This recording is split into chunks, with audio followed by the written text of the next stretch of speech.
So, is Carson Wentz really the Indianapolis Colts' future? Is he really the guy that can take them to the promised land?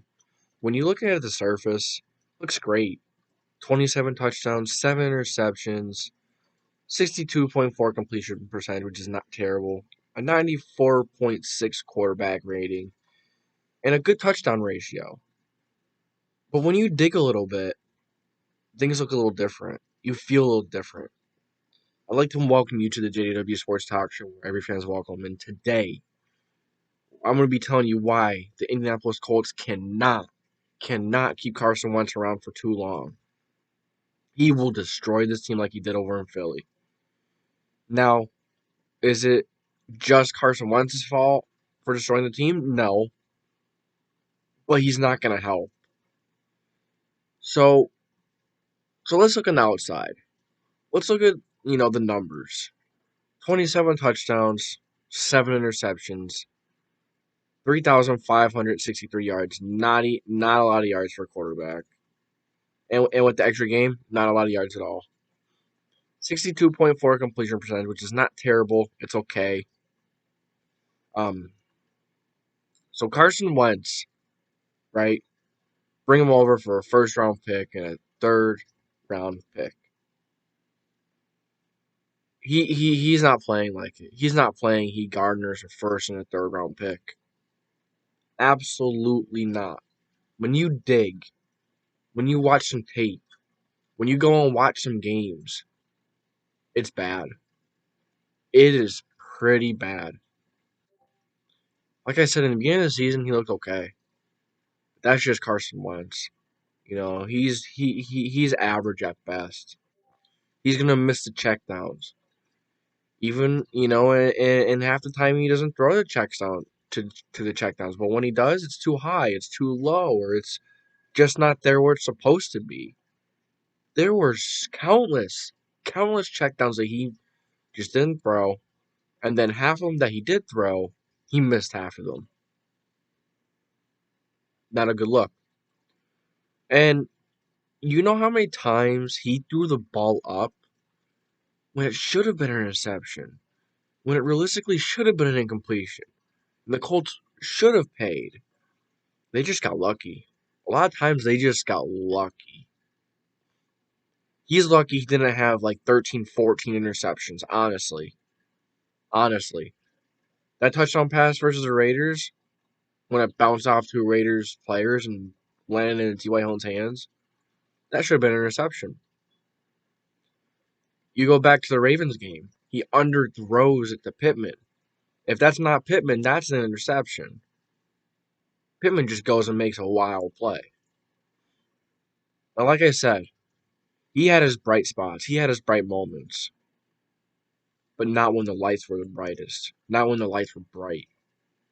When the lights got bright, Wentz burned out. He got dull. He got quiet. He got dark.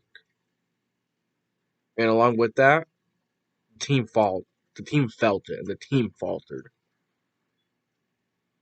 If we didn't have Jonathan Taylor this season, there's a possibility we're under 500. There's a real possibility we are under 500 and we don't even have 7 wins.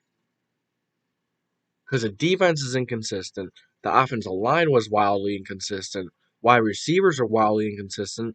Outside of Michael Pittman Jr., there really wasn't a consistent threat. They struggled to get open. Tight ends were okay. I was actually pleased with the tight ends this year. And the running backs were pretty good as well. But man, Carson Wentz, he misses these routine throws. And he fumbles and throws interceptions in crucial moments. He's hard to watch. He honestly is. How could you just sit there? And you know what? Carson Wentz is not accurate. He is not accurate at all. When you go and look at his ranks and being accurate, in 2017, the MVP season, he was 12th in accuracy. But the rest of his career, he finished 38th in 2016 rookie year, okay. 27th in 2018. 33rd last season. And he was last in accuracy percentage in 2020. So the proof is there that he is not a very accurate quarterback. On top of that, in crucial moments, or the whole game, he holds onto the ball too long. And then when the defense gets a sack or a fumble, the defense gets juiced up, and the defense gets pumped up, and then the rest of the offense struggles because the momentum is not there. The offense isn't there. The offensive energy is killed by fumbles, sacks, whatever, interceptions, whatever. Carson Wentz does it all to kill momentum. He's a momentum killer, not a momentum builder. He's not a leader. He's not even confident half the time. He's not very confident. I love the fairy tale story. I love stories. I love underdog stories. I don't care now. Carson Wentz is not a quarterback that's going to get this Colts team to the promised land. We cannot afford to keep him around longer than next year. Really don't want to keep him around next year because our Super Bowl window is now. We're paying a lot of our cornerstone players. We're gonna have to pay Quentin Nelson. We paid Darius Leonard. We paid Mark Lewinsky. No, Braden Smith. Ryan Kelly, we paid him. Buckner has a big contract. Man, oh man. Bottom line is, this team isn't going anywhere with Carson Wentz. We need a leader. We need a true leader.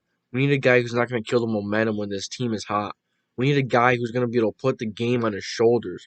We're going to need a guy to be able to go into Jacksonville facing a 2-14 team to be able to put the game on his shoulders and put his team on his shoulders and say, let's go score a few touchdowns and let's go to the playoffs. No. Couldn't do it versus the Raiders. Couldn't do it versus the Jaguars. What makes you think you would have done any better in the playoffs? Teams are just going to gang up on the run. No one's going to be scared of Wentz. No one's scared of Wentz. Absolutely no one.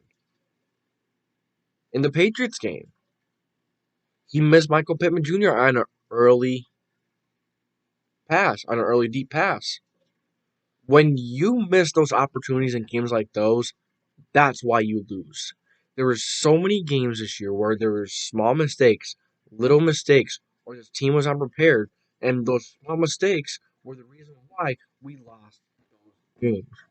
Go back to the Rams game. So many small mistakes added up when we lost by 3 points. Go back to the Ravens game. So many small mistakes. We ended up blowing it. Both Titans games. So many small mistakes. Lost both. Bucks game. Shot ourselves in the foot once again. Last 2 weeks. 2 weeks in a row to clinch. One says 2 terrible weeks. And Frank Reich calls 2 subpar games against 2 intern head coaches 2 weeks in a row. Not happy with this Colts team. Not happy with Carson Wentz. Carson Wentz, there needs to be big changes. Or says right. There needs to be big changes. I don't know where. I know Carson's not going to leave next year. He's going to be here next year considering how much we have to pay him, how much his cap hit is. So, buckle up, ladies and gentlemen. Buckle your chin strap. Buckle up. It's going to be a long offseason, and it's going to be a long next season. So, you Colts fans, NFL fans, let me know what you think. Ridiculous. This Colts team isn't going anywhere at once. They would have went further with Philip Rivers. They would have maybe been a high seed with Philip Rivers. I think they would have had a better chance to win the division with Philip Rivers. But no. Carson Wentz can't get it done. Carson Wentz isn't going to get it done. He will never get it done. So, that's going to be it. I hope you all enjoyed this video. Hope you all have a great day. And keep in tune. Keep in tune. Because we're going to have a lot of off-season content here. a lot of mock drafts, a lot of who I think the Colts should get, who would be fits for the Colts in the second round. Because remember, we don't have a first round pick either. We don't have a first round pick. We don't have a third round pick. So we have a lot to get figured out. That's gonna be it for this video. Hope you enjoyed. And this is JDW Sports Talk Show signing off.